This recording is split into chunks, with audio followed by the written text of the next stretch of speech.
In this video, I shall introduce least squares method. Least squares method is an approximation technique widely used by scientists and engineers or technocrats.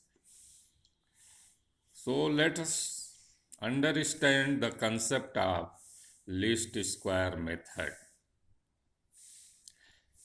इसके लिए ज़रूरी है कि हम किसी physical example से इसकी एप्लीकेबिलिटी को समझते हुए मेथड को सीखें, लर्न करें। तो हमने एक एग्जाम्पल लिया है। मान लीजिए कि these are houses built in a village or colony जिन्हें हम y0, y1, y2 इस तरह से yn तक हाउसेज को डिनोट किया है। ये नंबर ऑफ हाउसेज 5, 7, 100, 200, 1000 कुछ भी हो सकते हैं।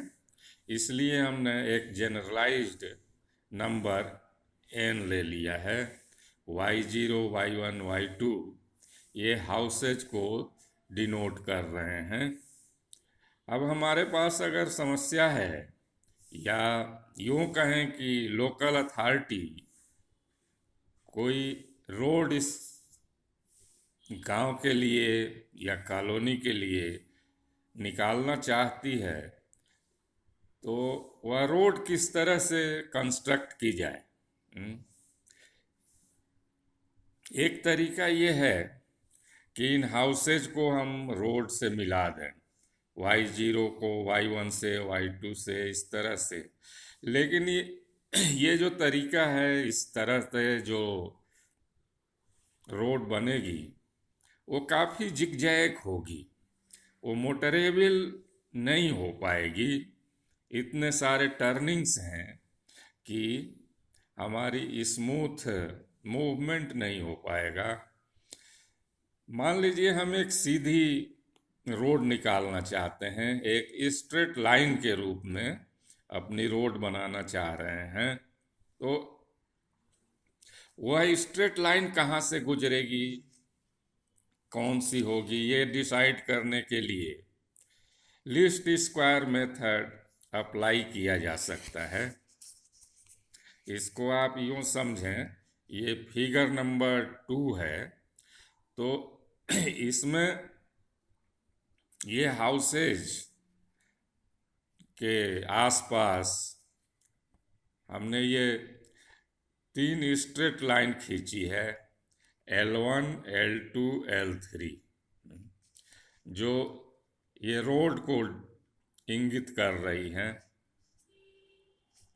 अब इस तरह से इनफाइनाइट नंबर ऑफ लाइंस खींची जा सकती है। इनफाइनाइट नंबर ऑफ लाइंस में से कौन सी लाइन सबसे उपयुक्त होगी, जस्टिफाइड होगी, तो जस्टिफिकेशन का हमारा क्राइटेरिया क्या होना चाहिए, पहले ये डिसाइड करें, सोचें। तो जस्टिफाइड रोड वही होगी जिसकी सभी हाउसेज से दूरियों का, डिस्टेंसेज का सम मिनिमम हो। मीन्स अगर हम ये एज्यूम करें कि लाइन L1 जस्टिफाइड है, तो L1 से सभी हाउसेज की डिस्टेंसेज, y0 से इसकी डिस्टेंस, y1 से, y2 से, इस तरह से yn से जो भी डिस्टेंसेज है, मान लिया कि y0 से इसकी डिस्टेंस 1 मीटर है, y1 से 1.5 मीटर है, y2 से आधे मीटर है, और इस तरह से ये जो भी डिस्टेंसेज हैं इनका सम मिनिमम होना चाहिए। वही एक जस्टिफाइड रोड कहलाएगी। इस क्राइटेरिया के आधार पर अगर हमको रोड निकालनी है तो उसके लिए क्या तरीका होगा, क्या मेथड होगा और कौन सी लाइन रोड जस्टिफाइड होगी, ये हमें नेक्स्ट स्टेप में डिसाइड करना है। तो हमारे जस्टिफिकेशन की जो क्राइटेरिया है कि डिस्टेंसेज का सम मिनिमम हो, तो मान लिया कि ये लाइन एक जस्टिफाइड लाइन है। ये जो रेड कलर में हमने जिस रोड को दिखाया है, एज्यूम करिए कि ये जस्टिफाइड लाइन है। तो नेक्स्ट हमारा स्टेप ये होगा कि इन हाउसेज से इस स्ट्रेट लाइन की डिस्टेंसेज मेजर करें। तो मेजरमेंट के लिए ज़रूरी है कि हम फ्रेम ऑफ रेफरेंस डिसाइड करें, ड्रा करें। तो इस फिगर में यही frame of reference x axis और वाई एक्सिस के रूप में दर्शाया गया है। इस फ्रेम ऑफ रेफरेंस में 0 ओरिजिन को डिनोट कर रहा है। अब इसमें हम डिस्टेंसेज को मेजर कर सकते हैं इस फ्रेम ऑफ रेफरेंस से की मदद से। एक जनरल हाउस को कंसीडर करते हैं। मान लिया कि हम वाई आई को कंसीडर करें कि इसकी इस लाइन से कितनी डिस्टेंस है। फिगर में वाई आई की पोजीशन हमने पॉइंट सी से डिनोट की है। तो पॉइंट सी इस रेड लाइन से BC डिस्टेंस पर है। तो ये BC डिस्टेंस को हमें मेजर करना है। तो इसकी डिस्टेंस होगी, डिस्टेंस कैलकुलेट करने के लिए वाई आई से एक्स एक्सिस पर परपेंडिकुलर ड्रा कर दें। तो ये पॉइंट A पर एक्स एक्सिस को इंटरसेक्ट कर रहा है, जिसकी ओरिजिन से डिस्टेंस XI है। ओरिजिन से इस पॉइंट की डिस्टेंस XI है। तो XI पर C का पोजीशन YI। तो AC is position of YI और हमें प्राप्त करना है BC इस डिस्टेंस। तो BC इज इक्वल टू, आप देखें कैलकुलेशन को थोड़ा, तो BC is equal to AC minus AB। AC is equal to, AC को हम YI से डिनोट कर रहे हैं। तो this is equal to YI minus AB and AB is distance. AB इस फिगर में क्या है, इस रेड लाइन से पॉइंट A की दूरी। तो मतलब XI पर इस स्ट्रेट लाइन की क्या पोजीशन होगी, वही YI होगी। मान लिया कि इस स्ट्रेट लाइन की इक्वेशन है y is equal to C1x plus C0। किसी भी स्ट्रेट लाइन का यही जनरलाइज्ड इक्वेशन है। इसमें C0 और C1 की वैल्यू ही किसी स्ट्रेट लाइन को कैरेक्टराइज करते हैं। उससे इसके स्लोप पोजीशन का हम डिसाइड कर सकते हैं। तो इस स्ट्रेट लाइन की position at the point XI पर क्या होगी, C1XI प्लस C0। इसमें x की जगह XI रख दें तो ये पॉइंट B की पोजीशन मालूम हो जाएगी। और इस तरह से AB is equal to CIX plus C0। इस प्रकार से BC की वैल्यू आ गई YI minus C1XI plus C0।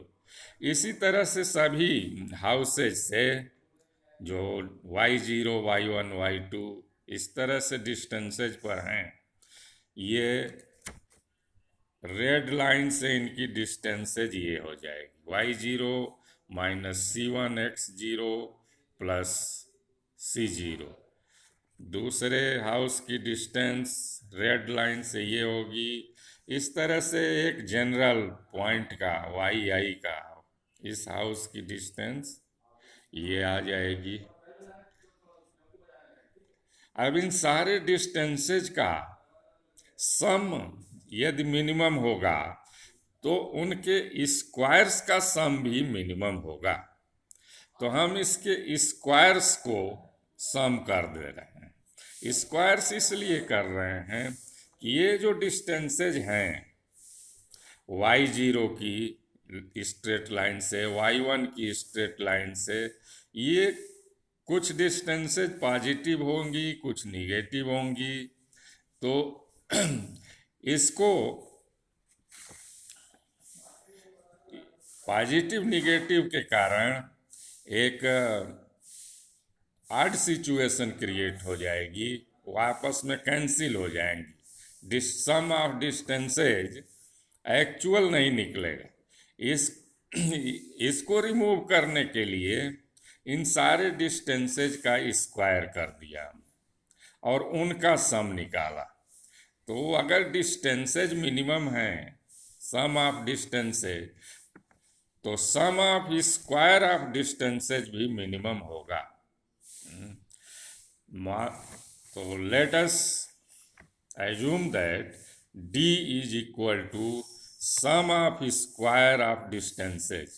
ये y0 की स्ट्रेट लाइन से डिस्टेंस का स्क्वायर है, ये y1 का रेड लाइन से जो डिस्टेंस होगी उसका स्क्वायर है। इस तरह से ये सारे डिस्टेंसेज के स्क्वायर का सम हो गया। d is sum of square of distances. हम इसको समेशन नोटेशन में इस तरह से लिख सकते हैं। जो ये ऊपर की लाइन है इसको समेशन में व्यक्त करने के लिए इस तरह से yi minus C1xi plus C0 square. अब ये मिनिमम होने के लिए जरूरी है कि कैलकुलस की मदद से हम ये कह सकते हैं कि partial derivative with respect to C0 and C1 zero हो। C0 के रेस्पेक्ट में d का पार्शियल डेरिवेटिव जीरो होगा अगर ये d मिनिमम होगा था। तो इस कंडीशन को अप्लाई करने से हमें ये इक्वेशन मिलेगा, जिसको सिंप्लीफाई करें तो ये इस तरह का दिखेगा।